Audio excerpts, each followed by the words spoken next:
Looking at the most special, dare I say, sacred car of all time, the car that bears the name Senna, is it truly a good enough automotive tribute to the greatest driver of all time? No, it just isn't. Making a car as a tribute for a racing driver, you have to honor the soul of the racing driver. And like I mentioned in the film I made on him, Senna was a man who would notice the understeer when he goes over the smallest crest of 2 millimeters, and he'd tell his engineers about it and ask them to eliminate the bad effects of that crest. More than anything, Senna listened to his car. The one thing he asked for most from his car was balance. We saw it true in his own personal Honda NSX. This was his one and only favorite street car he loved the most, his own personal NSX. What is special about the NSX is, like an F1 car, it has its weight compactly placed within the wheelbase at the back of the car. This ensures best balance, as I already explained in another video, but the NSX is still not 100% a perfect car. It is the best of its time and it's still one of the greatest cars till this day. But you see, the engine right alongside the gearbox, creating an uneven weight distribution, needing ballast, and there's some little more side to side weight torque like a boxer engine, very wide. In an F1 car, the engine is mounted in the mid position while the gearbox is mounted in the mid rear position that the engine and gearbox of an NSX would be side to side. This F1 layout is the perfectly balanced build. But why has it never caught on? Why have we never once seen it in a road car? It's only in Formula 1. Take something like Ferrari. They've been making race cars for quite a long time, but they clinged onto their transaxle design in the name of heritage forever. McLaren, on the other hand, were the ones that created the perfectly balanced design into F1 in 1988 with the Mclaren MP4, and they dominated. The whole world followed them after that till 2025. Same engine layout, but their road cars are the biggest contradiction, because unlike their own Formula 1 legends that dominated from perfect balance, they rather put the old transaxles in the road cars. But unlike Ferrari, who just made a pretty car and dumped a transaxle and left it at that, and if anyone argued about it being not properly balanced, then they said, "Oh, you can't say that. It's a Ferrari!" McLaren, on the other hand, tried to solve the bad effect of the transaxle with the PCC system. This is the system McLaren made to compensate for the imbalance. Active suspension that might sound familiar from a Williams Formula 1 car that dominated 1992 and 1993. More on that later. I already made a video explaining the negative of a transaxle, but what to mention, let's just go over it again in case you haven't seen that video, in case you don't know.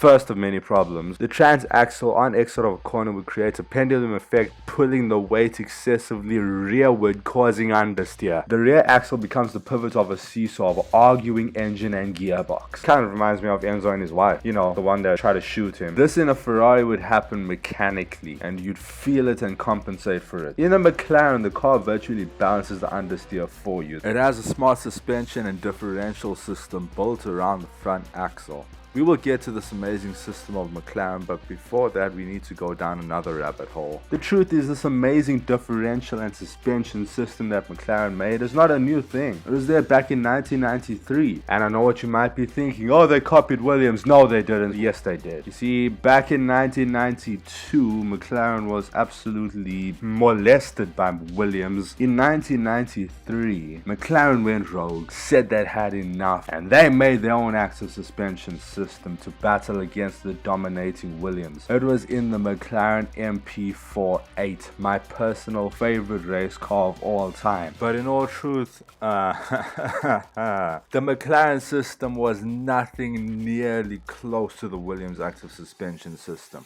Let me explain. Just before we get to the Williams, we're gonna drive this thing. This is the Mclaren MP4-8, the car that Ayrton Senna made history in. Exiting the first corner of Spa on the downhill, fourth gear, fifth gear. This car is so fast in acceleration. Oh, those rear tires were at their limit. I could feel it. It was waiting to slip. Light brake.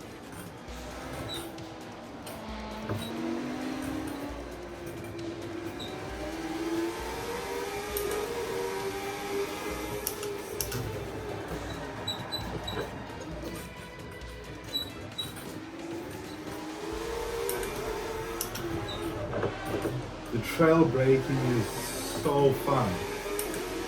That was a bit over the top, a bit too much. Can we take this flat out? Oh, just about. Can we tidy up that line? We sure can.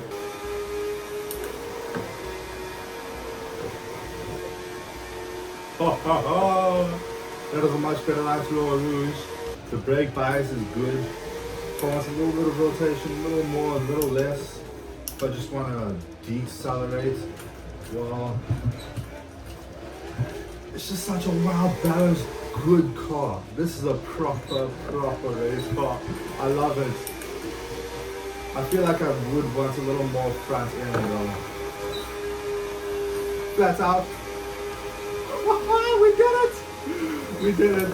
The Williams FW14 and FW15 from 1992 and 1993 had an active suspension that kept maximum traction at all times with a zero weight transfer in the form of pitch, yaw and roll, rather maintaining a perfect ride height that also allowed for sustained peak downforce at all times. But this wasn't all. The Williams had a braking system specially designed for rotation. When you felt the slightest bit of understeer, you're at the limit of the front tire's deformation. There is braking torque sent to the inside rear wheel, creating yaw, rotating the car. So as the driver, instead of correcting the understeer with more aggressively induced rotation, you rather just turn the wheel a little more. It just turns, it just rotates. The car doesn't allow any real understeer. You turn the wheel and the whole car just obeys. The Williams was built to revolve around the driver's steering wheel. Where you point it, the whole car is calibrated to go. Now this is the Williams FW15 of 1993.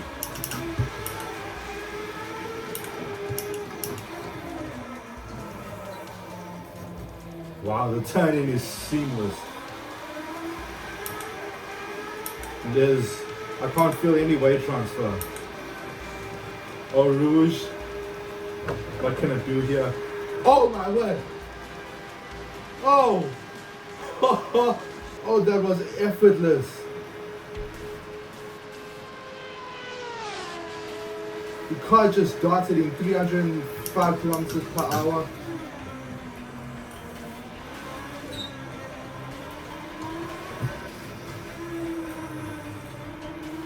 Oh hell, what is with this car?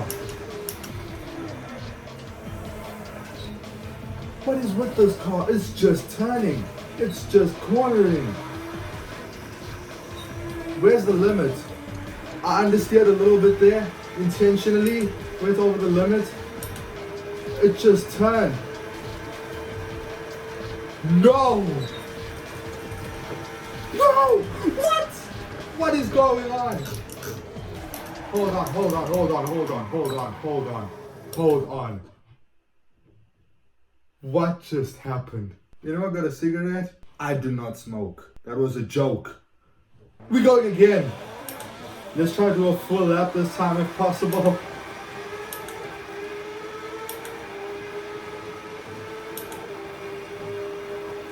Eau Rouge. Oh my word! I intentionally took the worst line I can think of. Well, it can possibly be worse, but that was very, very wide. That was hardly a racing line.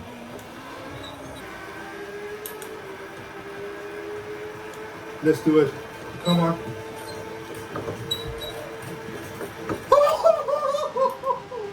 The cornering speeds are way too high. This car is too stable. Oh, this car is so good. So good. And just the suspension system is already enough as a traction controller. I don't need that electric system, no. Where in the McLaren I had to balance the weight, induce rotation, keep it on the razor's edge. This Williams I just have to turn. Car is so rapid. The stability is the party piece.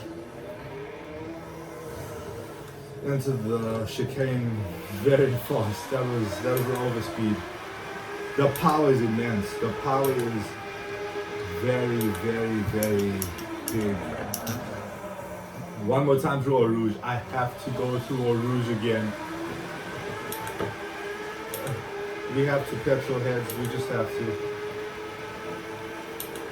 6th gear before we even enter Eau Rouge.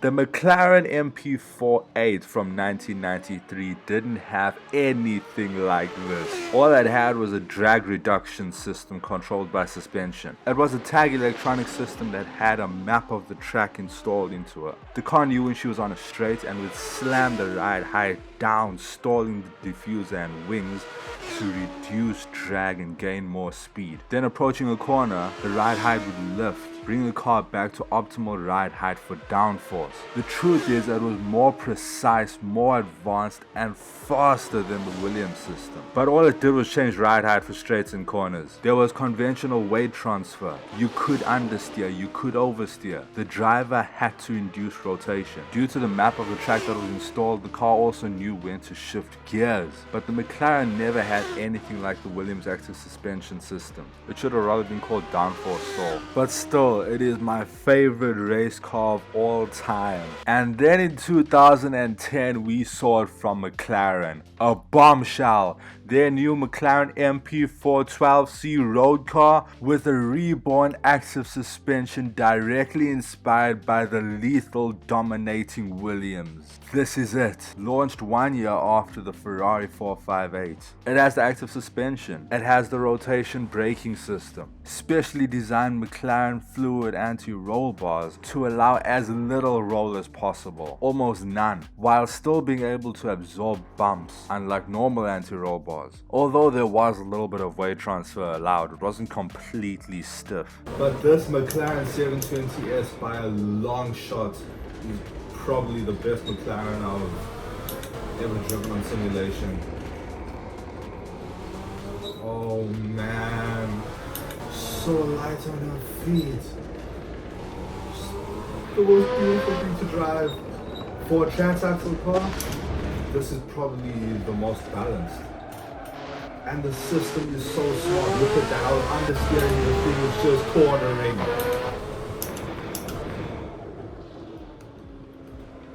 On a tight hairpin. I love cars where through S-curves, coming out of one, I can still be on the throttle. These ones I do need to brake for, but coming, if it's fast enough that I don't need to brake, I can be accelerating out of the one, still accelerate into the next one, and then just lift off. Like that, and she just rotates, she just goes. Just like the Williams, the McLaren revolves around the steering wheel. This doesn't mean there's no driving, there's a lot of skill involved.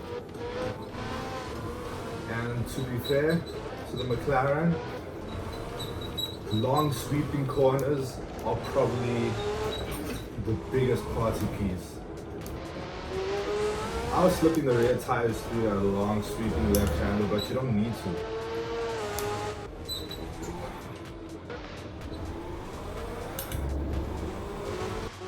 The Ferrari 458 on the other hand was the one that stuck to its roots. Pure mechanical driving, normal weight transfer, very much like the 430, but much better. So coming back to the topic of the McLaren Senna, in the name of Ayrton Senna, I don't get it.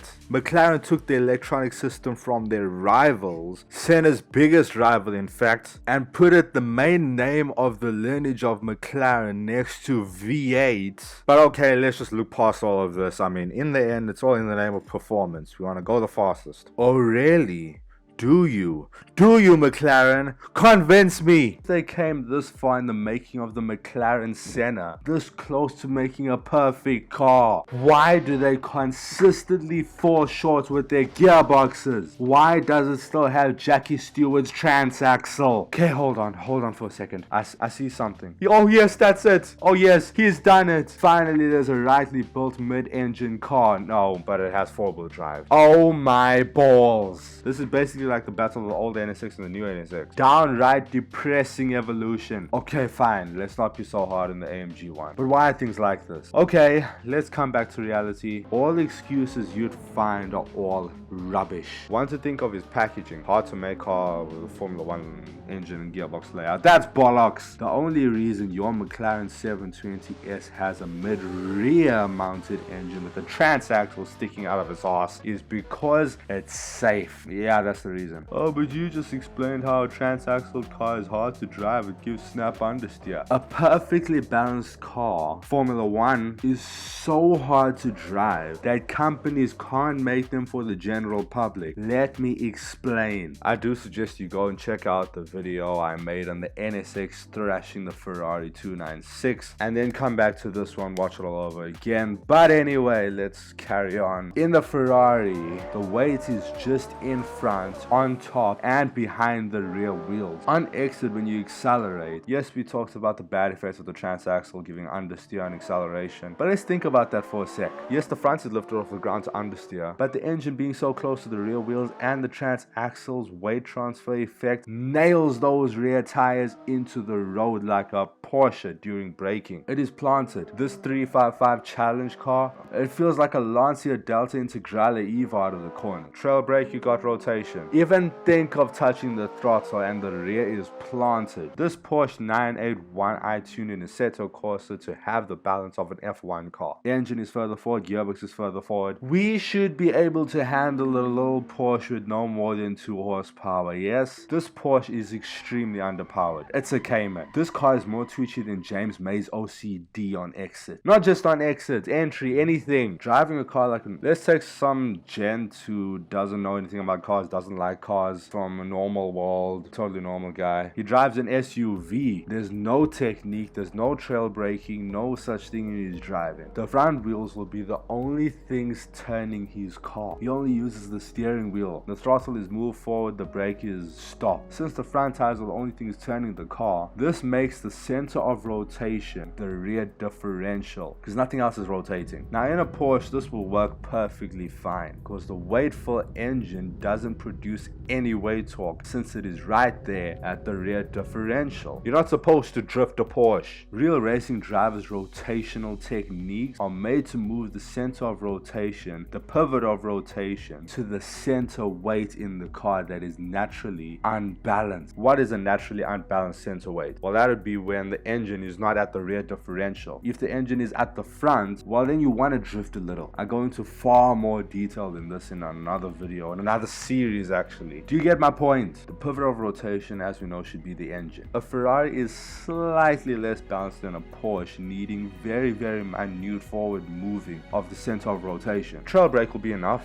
Yeah, just trail it in, coast it, and then accelerate. But in the F1 built car, the engine is further forward. So driving normally there will be understeer since the engine is far from the differential. Try some real driver technique to balance the center of rotation and the car responds immediately before you even tried it. This is a pace that normal people can't react to because there's no weight outside of the wheelbase. There's no weight on the differential. The rear wheels are void. Everything is tight inboard. If you need exit speed, gotta be 110% precise. The weight is not on and around the rear wheels, giving loads of grip 24/7. With a bigger polar moment of inertia providing slow yaw rotation. Rather, the weight is in front of the rear wheels, needing to be directed to give grip to the rear tires. You gotta control the weight yourself. The car is not gonna do anything for you. If the weight is not directed onto the rear tires, well, your rear wheels are just gonna overtake the front wheels, go on its own path. Even though the weight torque of the transaxle does affect it for the worse to change of direction. When you're going through the S-curves of Tsubaki, yes, even though the weight torque of the transaxle does affect it for the worse in change of direction, in that you can find yourself snaking with your weight torque pendulum. If you're swinging the car left to right in the S-curves, well then the transaxle also is going to swing left to right in its own rhythm and throw you into the shadow realm. But the fact is, the kick of the transaxle is its own inertia, so it's going to take its time. As you're changing direction, the inertia is still pushing the previous direction, and it needs to recenter before going the other way. It's an imbalance, but it's safe and predictable under the limit. Take note of that, under the limit. What can potentially make an F1 car twitchy in the wrong hands is a lack of weight. What can potentially make a Ferrari twitchy in the wrong hands is its own weight torque. But hold on, sorry, what did you say about limits? Who said we want to be under the limit? We're only interested in being at and over the limit. Please. Saying this, there are real drivers such as us who would give our lives to learn how to drive an F1 car perfectly. And I don't see the respect for Ayrton Senna in making a transaxle car with his name on it. You need to make it safe? Okay, give it a more grippy rear end just like Ayrton Senna's MP4. I need justice. So I put it on me to make the real Mclaren Senna in Assetto Corsa. Here it is, ladies and gentlemen, pilgrims and petrol heads, car lovers and dead men, kind racers and widow makers. The real Mclaren Senna.